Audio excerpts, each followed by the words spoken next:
Oh, hi, folks. We got Lomit Patel joining us here at Splendid today, the best connected man in mobile user acquisition. How are you doing, man? I'm doing great, man. Good to be here. How you doing? Abs- I'm okay. I was telling you before we started rolling, I'm dealing with the allergies, so I'm either scratching my eyes out of my skull or feel like I'm on a boat. I'm going to fall off, but we're going to make do because we got cool stuff to talk about. I appreciate you joining us. By way of preamble, we asked a whole bunch of people about what influences their buying decisions as B2B vendor, not B2B, the people who choose from B2B vendors. And we got a lot of interesting feedback that I don't think anyone would be surprised to hear, but I feel like we're kind of going through this wonderful period in B2B where we're not putting on airs anymore. And I think everyone's just sort of, it's coming out to the woodwork. It's like, yeah, you got to trust the people. It's relationship based. We've always known it's relationship based, but now more than ever, it is exclusively relationship based. I don't know. What do you think? Yeah, I mean, I would echo that. I think the main takeaway from the research, which kind of validates why B2B is hard, right, compared to B2C, because it's all about relationships and trust. And unfortunately, there's no real shortcut to get in there. I mean, there's ways to leverage that by piggybacking off other ways to try and surround yourself and get that level of like trust or credibility in terms of like who you partner with, or maybe, having thought leaders talk about your product, or more authentically, have like your customers really talk about it. But, unfortunately, B2B is hard because it really comes down to relationships. And the question is, what's the most optimal way to really build that? And unfortunately, it isn't similar to like B2C where people will give you a pass, right? You can literally target the right users. You can hit them up with, ads and that could be effective. But on B2B, people aren't going to literally just buy because they see an ad. People are going to be going through a whole different series of how they're going to evaluate, whether they even want to talk to you. And a lot of these things are going to happen even before they actually have that conversation. I think that was one of the standout points come from the research. And so the question is, it's not only where to show up, but how you show up, right? Yeah. I mean, the stakes are way higher, right? It makes Yeah. sense, right? You're doing, 5, 6 figure contracts and your career's on the line. You screw that up. You got a lot of work to do.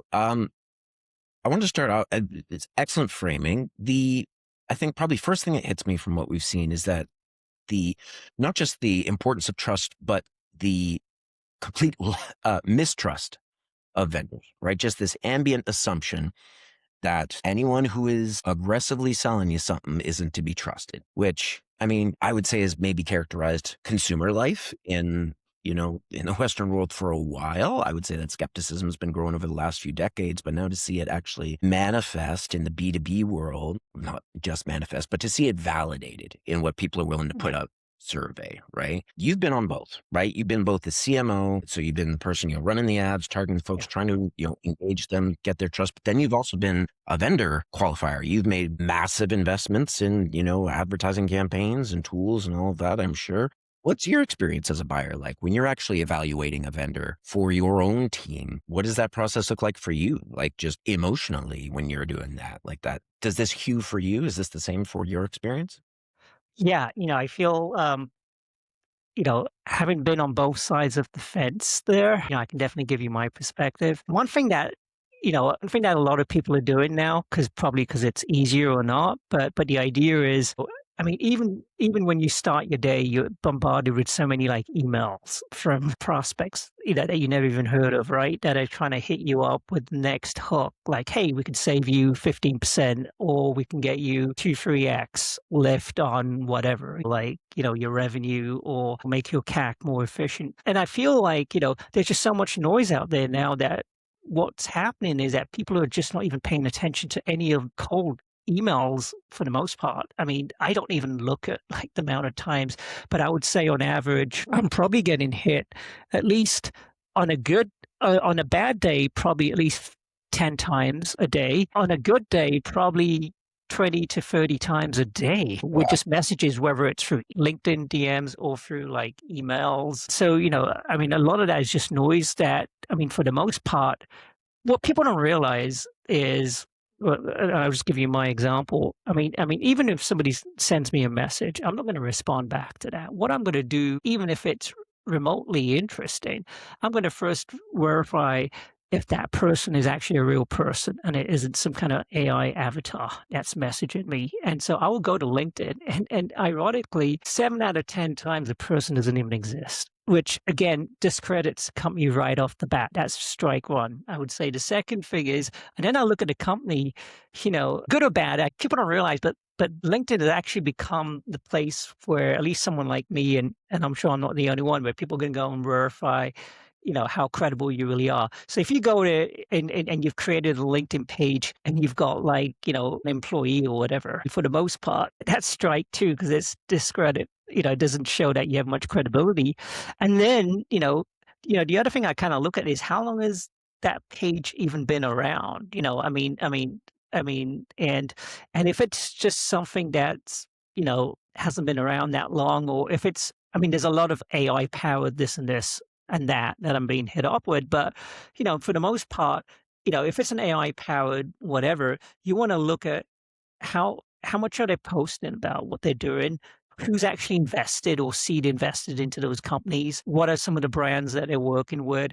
But more importantly, the other thing I even look at is who are the people that actually work there. And then if I look at people, and no disrespect, but I mean, if they look like, they're not even from the US or from, like a credible country. I mean, that's another like strike. So, what I would say is that LinkedIn has actually become really important. And so, what I will do for the most part to answer your question, I don't pay a lot of attention to that, but what I do pay a lot of attention to is I do like reading a lot about what's going on in the industry. So, a lot of like research reports or peer report, what peers are posting about. I'm fortunate that I'm connected to a lot of people. So for the most part, I will DM someone who may know something or connect me with somebody else who be able to at least answer. For example, if I'm looking for, a new tool to help with AI content generation or AI attribution, or something to kind of help with managing paid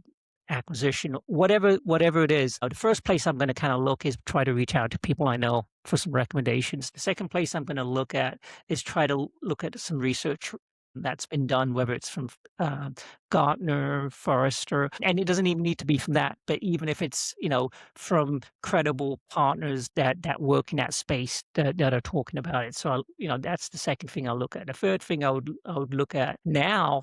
I mean, before I would probably go into Google and search the names or whatever of what's coming up on that list, and try to at least do my own research to try and get a frame of reference.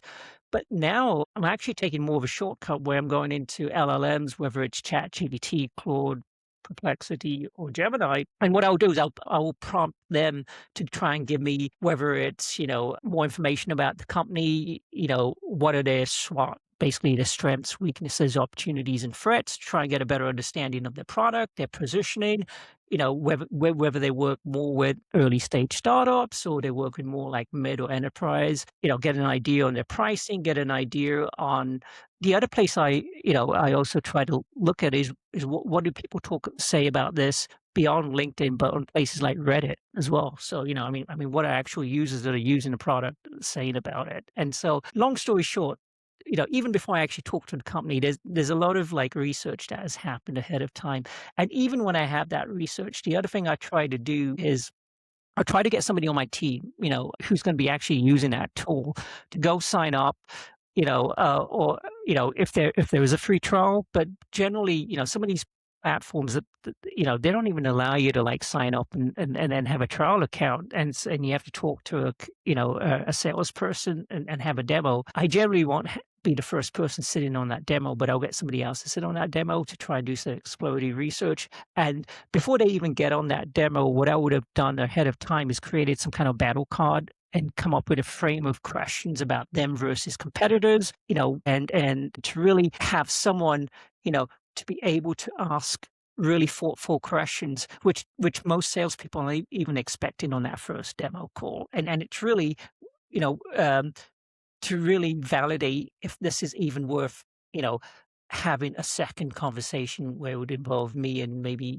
somebody that's like a director or somebody higher up, right? And bring in some other stakeholders if it requires integrating that platform through cross-functional teams. But um, but a lot of products don't seem to realize that, the long story is going into these meetings, we now have access to really have done a lot more deeper research into knowing who they are and forming opinions, and it's really a matter of them either validating or not validating what our point of view is on them. And unfortunately, the point of view going in is less about we trust this, but how can we get them to answer these questions to inform us that they're worth trusting. Yeah. I mean, geez, you send a mouthful. Vendors, there you Okay. go. There's your whole buyer journey wrapped up with a bow for you. Enjoy. Um, no, I mean, that makes total sense. I mean, that maps to, I think, what we talked about, how people find these things, learn about them, right? Yeah, I thought your point about AI was interesting, yeah, and actually using it in terms of as a tool for a more complicated analysis of, all right, yeah, where does this product sit yeah, relative to its competitors in terms of what it's good at, what it's not. Um, I've had this my anecdotally, I had the unique experience of asking Claude if yeah, Claude had a Alexa skill that I could use to, deliver or ask it. Hopefully it's something. Anyway, it said, yes, go for it. It's here, and here's how you yeah, find it. I got there, not an official Claude thing. Someone just grabbed the name and said it. And I had to yeah, I don't think this is really you guys. And like, you're right, it's not.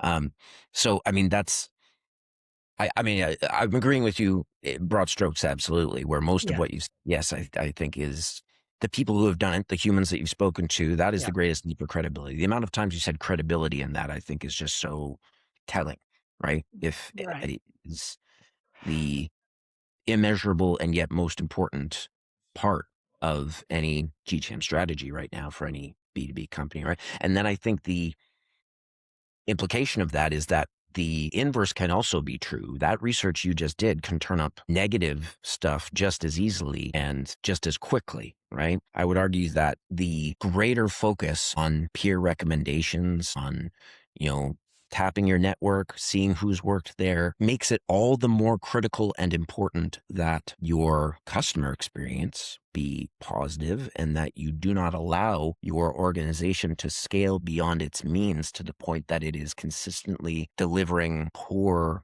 user experiences, because those are going to spread and you're not even going to know it. And you might not even know why. It's going to be invisible to you, right? That word of mouth, that negative word of mouth, right? Especially once you start getting up there, right? That doesn't show up on a GA dashboard, but it's there and it's working against you for sure. right.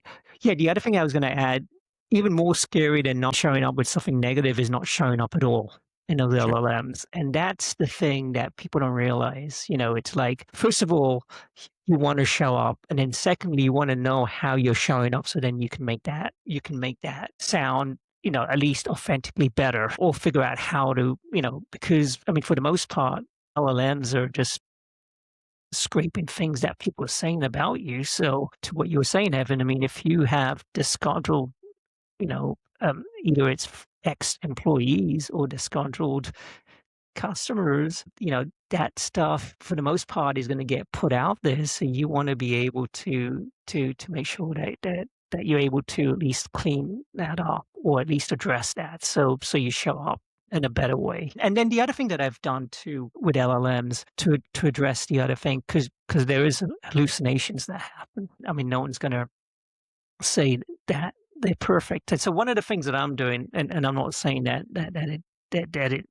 it's the fix for that. But what I do is generally when the different LLMs come up with something, the first question I ask myself is how consistently is that showing up across the four major LLMs? So it's, there's Gemini, there's ChatGPT, Claude, and Perplexity.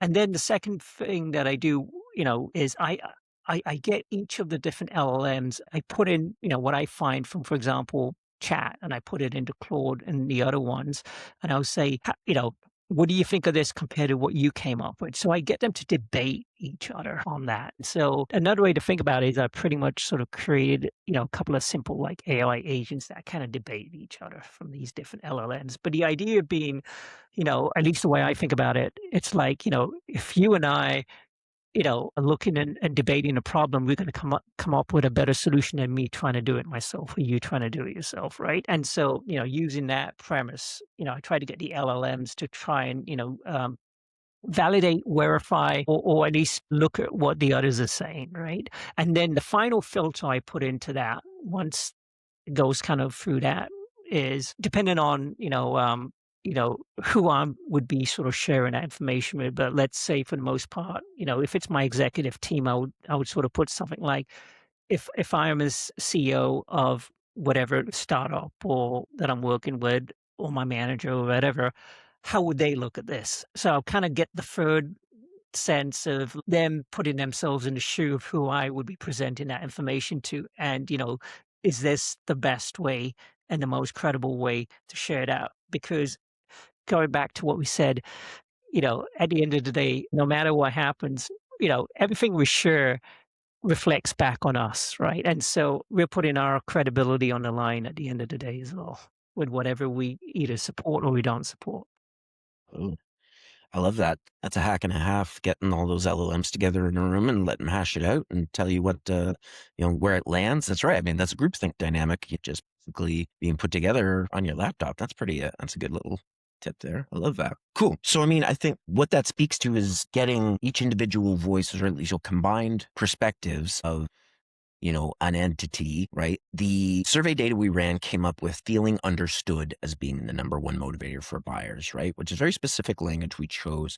I think it was actually specifically around feeling that a vendor understands your challenges, right? Understands what you are having to wake up every day and try to work through to solve. Is there a moment when you felt that really land with you, that you really felt like a vendor understood what your challenge was? Or is there something that a vendor can do consistently to make you feel that way? I think that was really interesting when I read about that in the research. And the reason why it makes a lot of sense to me is because at the end of the day, one of the things you want, whichever vendor that you're working with or you're talking to validate and truly understand the core problem that you're trying to solve. And a lot of that really comes down to listening. And so, part of it is, you know, if a sales using salesperson as the example, talking to a salesperson, the best salespeople are the ones that actually let you do the talking, rather than trying to talk over you. And I've dealt with both types. So, to be honest, I'm griping now, but salespeople that try to interject or try to make it seem like they're so smart or whatever, that's kind of a turnoff. Don't do that. And the second thing that people are looking for is when they talk or they talk about certain things in terms of their challenges, they want follow-up questions asked. So that shows that you're being curious and inquisitive. That I would say is important. And there's certain salespeople who don't really do that. They start putting their opinions about talking about their product without really going in 2 or 3 layers deeper into really understanding. So when you're saying, for example, X or Y, is it really more X or is it more Y? And then based on Y, is it Y.1 or is it Y.2? But the idea being, have a dialogue, and then the most important thing, which is why I think, on the research where it said people want to feel heard or validated, is they really want salespeople to really reiterate to them, based on what I'm hearing now, I feel like, this is the real challenge that you have. And these are some of the things that you need to get addressed in the next, whatever, 3 months, 6 months, or 12 months. It's not about, hey, my product is so great. I'm going to do this, this, and this for you. I feel that's what people really want when they want to be validated, which is don't tell me about your product. Tell me about my problem and tell me how, not how your product, but what's the best way that you've seen these challenges addressed previously, with or without your product. The best salespeople don't even have to talk about the product; they just have to talk about the strategies on how those get addressed, and then they talk about potentially how to implement and execute on those strategies. If you do that really well, then it's going to be a natural conversation where someone like me or the client is come back and say, "Tell me more." That's the magic words, "Tell me more." It's like instead of like you gotta be able to have enough, I mean, you can say empathy, but it's really common sense. Gotta have enough common sense to know to first build trust. And you build trust by really listening and really reiterating to make sure that what you're hearing is exactly what the client wants. And then some level of trust is established, which is why I feel in that research that came up pretty high. I would agree. Absolutely. I mean, it's so funny, right? Active listening. That's the skill. Yeah. Yeah. It's always been the skill since, Dale Carnegie talked about it and, back in the day, right? I think there's a lot of hysteria around AI Yeah. changing up, saying everything's changing, right? The game hasn't changed. It's still Yeah. active listening, competitive helping. The tools are just different, right? Yeah. That's the move. You're a LinkedIn pro. You know LinkedIn better than most, and I would say probably better than most of the most. You talked about it in a way that you've used it for vendor qualification, validation, talking to your network. Have you found it, in your experience, to be a reliable source of product discovery? And by that, I mean like first touch, going from unaware to aware. Have you found new tools on LinkedIn, either through posts from the community or content that they've posted themselves? And if so, what does your buying journey look like for those products compared to others that you maybe had a first touch with outside of LinkedIn and then went to LinkedIn to qualify? Yeah, I mean, to be honest, LinkedIn's it's becoming more interest-based now as a platform, and so what I mean by that is that, right or wrong, there's certain set of, like, experts that people follow based on different topics, and so, you generally are gonna be following a set of experts, and so they're gonna be writing about certain things, right? And so, for me, that is actually, one of the ways where I get to discover things, especially around, AI related platforms, tools and trends and, applications in terms of how to apply it. So, that's one way to do it. The other thing, and I don't know how many people use LinkedIn search, but that's pretty powerful too. I go into LinkedIn search for certain things that are top of mind for me, and I just search on LinkedIn just like I would search on Google and see what sort of comes up from different posts, right? And that's where I get to discover people that may not even be following, but will be interesting. Then I sort of, take a look and use that as another layer of research and discovery. So that's where it's helpful. The the third place is, depending on what the LLMs come back with, there's certain companies, right, that may surface on that. And so, LinkedIn, as I mentioned, is kind of the natural place where I would go. But I would go there less just to, follow a company, but I would I would do a specific search on the company, on the topic and the problem that I'm trying to solve and see if they've written anything about that that would be interesting too to me. Got it. So getting their perspective on challenges you're facing, what they've Yeah, already out there, what they've got, what their position on is it might be. That makes sense. Was it? So you talked about where AI actually shows up in your qualification process. You talked about how to work with AI summaries, right? Trust but verify, look yeah, around, see what other folks are talking about. I can't remember if it was last year or the year before that. Everyone was calling it the year of the B2B influencer, saying that yeah, this was the year that, okay, those dynamics where audience size and audience quality and cross promotion, all those dynamics came to yeah, the B2B world and started to shape that space and that environment. I would argue that you're probably, one of maybe the forerunners in that space. I think, just the audience, the engagement, the degree to which when you speak, people listen, right? That's always something we're looking at when we're analyzing, audiences or communities for our clients, right? Is this a space where a community discourse has emerged, right? To what degree does that play a role in your discovery qualification journey and follow up? Do you feel that B2B influencer dynamics have started to drift out of the genuine community sentiment of peer to peer helping and into more of the maybe commercial transactional, less community driven, less touchy feely dynamics that was sort of the arc of consumer influencer, I would argue. I guess maybe a better way of framing that question is, where would you situate B2B influencer marketing on that arc?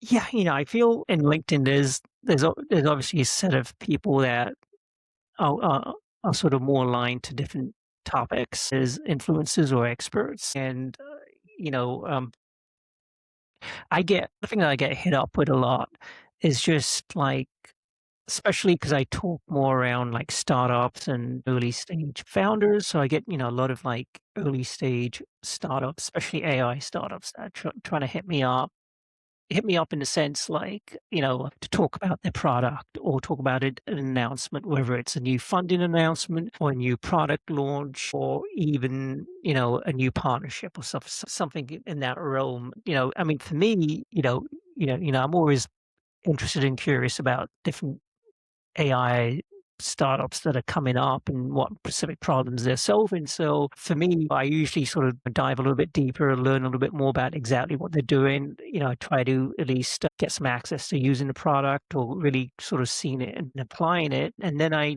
lot of the content that I write is sort of based on my own informed opinion without sort of being biased in terms of taking, I would say, talking points from the different brands and founders. And so that, I would say, has worked well because it provides more authenticity and credibility for what I say. And so people do hear, and I do get when I do talk about things, even if it's not a lot of engagement, even though engagement tends to be pretty strong, but there's a lot of like DMs that people don't even see where people reach out, where a lot of questions and discussions sort of surface as well. Going back to what you're saying, I think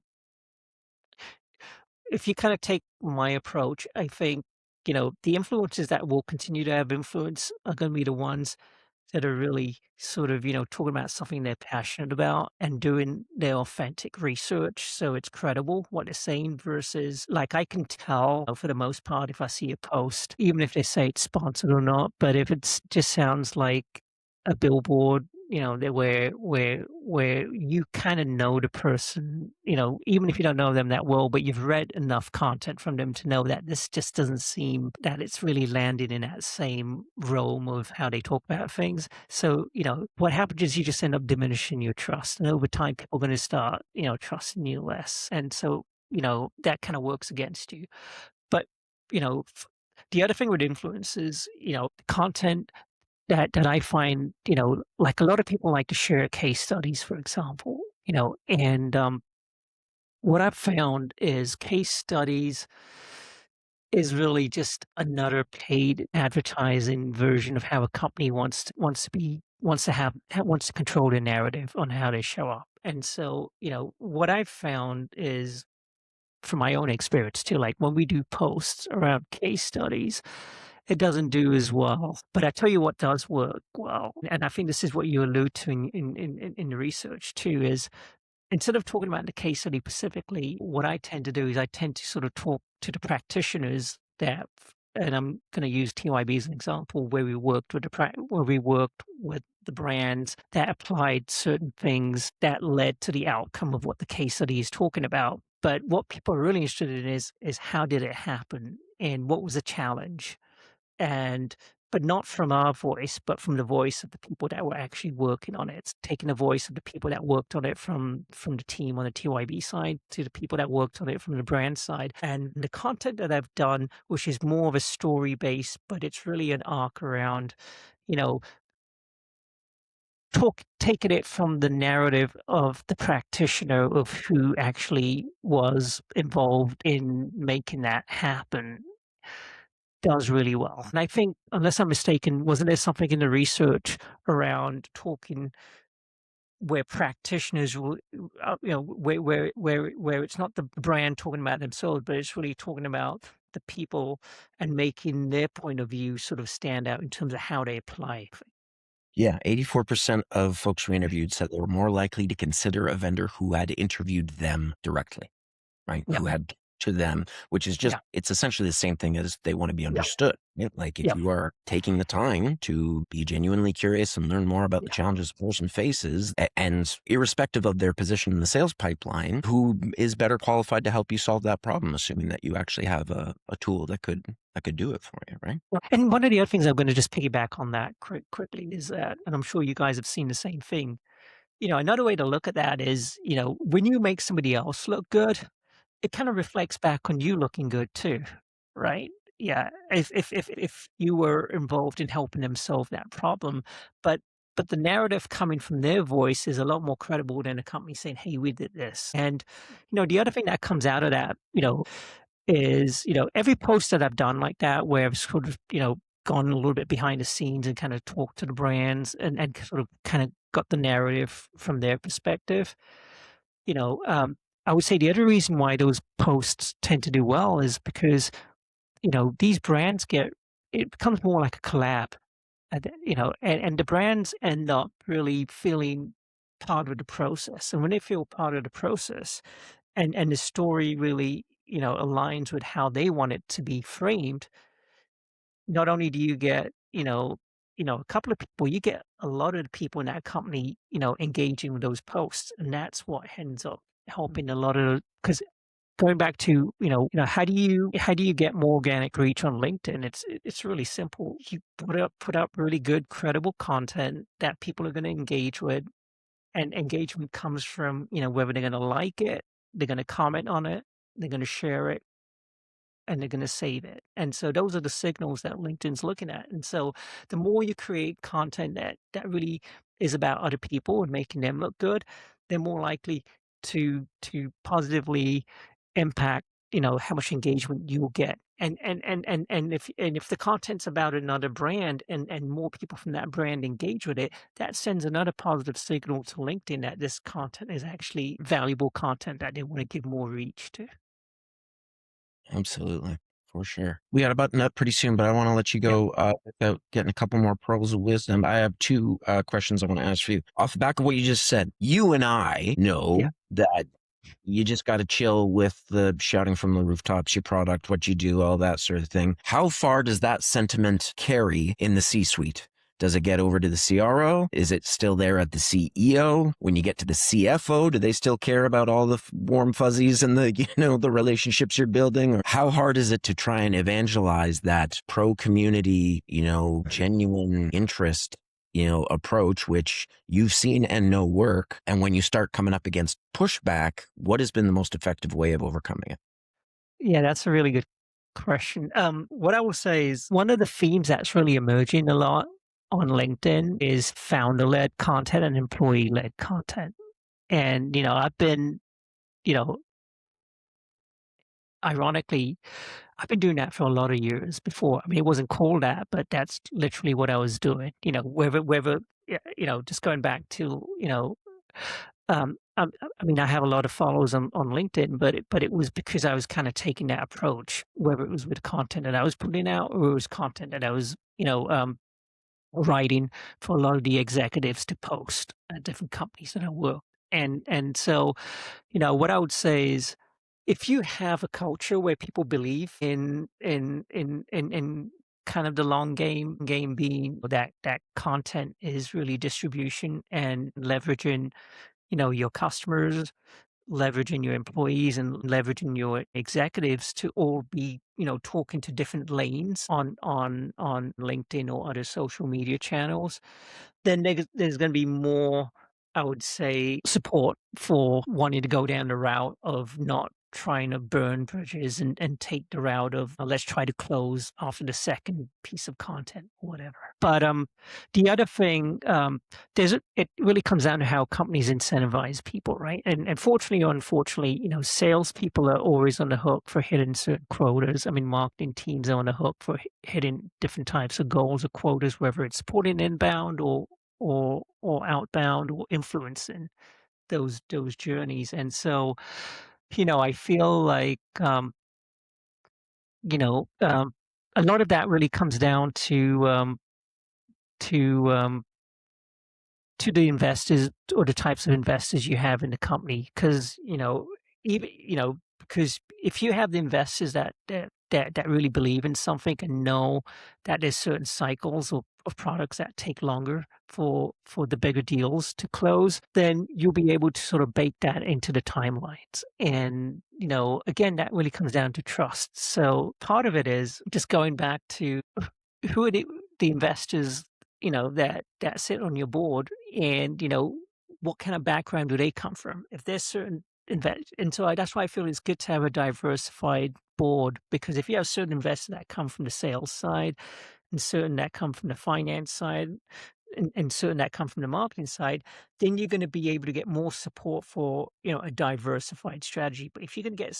certain people just coming from finance and looking at the bottom line, then you're not going to really get that level of support. And then the pressure comes down to the CEO and founder, and then it comes down to everybody else needing to, try to work on shorter time frames. Yeah, That's why we don't have investors. that's smart. It's our solution to that problem. Yeah, No, that's great. That makes absolute sense, right? It's culture's top yeah, down. yeah. If the people in charge are doing it, it's acceptable for you to do it. If they're not, rather it isn't. I got one more for you, and then I got to Yeah. let you go. What is one thing you wish every CMO would stop doing tomorrow? That's another good question. I would say one of the things that CMOs should stop doing is comparison. And by that, what I mean is you always feel like somebody else is either ahead of the game or doing something better, or approaching something in a smarter way than yourselves. But having been and worked at a number of different startups, every startup is unique. It doesn't even matter if you work for a similar startup, because based on culture, based on product, based on stage of where the company is, you can't take one playbook and feel like it's going to apply universally across another company. And so one of the things that, I feel good and bad, but CMOs are always reading about, it's kind of like the highlight reel of other companies, right? Because other CMOs are always posting the highlight reel about, hey, this thing's done really well, or we unlocked this, or this is so great, but nobody's really sharing the reels around how many things have failed or how long it took to really figure that out, right? And so, I feel, as a CMO, don't, stop comparing yourself to other companies, but more importantly, that at the end of the day, if you really build a compelling product and you really have a good differentiated story in terms of how you position it in the marketplace, and if you really have strong product market fit, you should be able to get enough signals from how people are using your product, to how people are talking about your product, to how you're showing up even when you're not in the room, to validate that you really are onto something. And then it's really a matter of trying to figure out, what's the most credible and trustworthy and trustable way to kind of get that story out there. And I think that's what it really comes down to, what we talk about in this research, which is trust is the most important thing. But trust really starts from getting the basics right. But once you've got the basics right, then it's a matter of really leaning on the right people to really tell that story, right? To accelerate how other people are going to trust you. Sing it, sister. I couldn't agree more. Lomit, thank you so much for joining us today. I appreciate you taking the time, man. It has been an absolute pleasure. Folks who haven't gotten already, head on over to splendidengines.com and whatever landing page we end up putting up for it, get yourself the B2B trust report. Yeah, we're not going to put it on a gate. No, it'll just be on a page. Go check it out. Go read it. It's going to be great. Lomit's in it. Saying tons more smart stuff. Where can the people find you, Lomit? Where, what should they do if they want more of you? Yeah, definitely reach out to me on LinkedIn. That's the primary place to get hold of me. And then the other place where I'm putting a lot of content is my own personal blog at lomitpatel.com. So you can, reach out to me there as well. Nice. And what sort of stuff do you put up there and on LinkedIn? What was that? Say that again. What can folks expect to see when they follow you on LinkedIn and check out your All blog? right. Yeah, on LinkedIn, I put in a lot of, I would say a lot of my content right now, it's all around, you know, um, go to market and how to be more efficient, whether it's from a B2B lens or a B2C lens. And so, a lot of things, which is why I was really excited to partner with you guys on this research, because it really validates and verifies a lot of the trends that I'm looking at. And so I would say, what a lot of people find really helpful in terms of what I put out on LinkedIn, it's not just the strategy, but the how to's around it. And so that's what I've been putting a lot more content about, breaking down the strategy into actionable how to steps to apply it. Love that. Awesome. Thanks so much again, Lomit. We'll let you go. And we'll talk to you again soon. Thanks, Evan.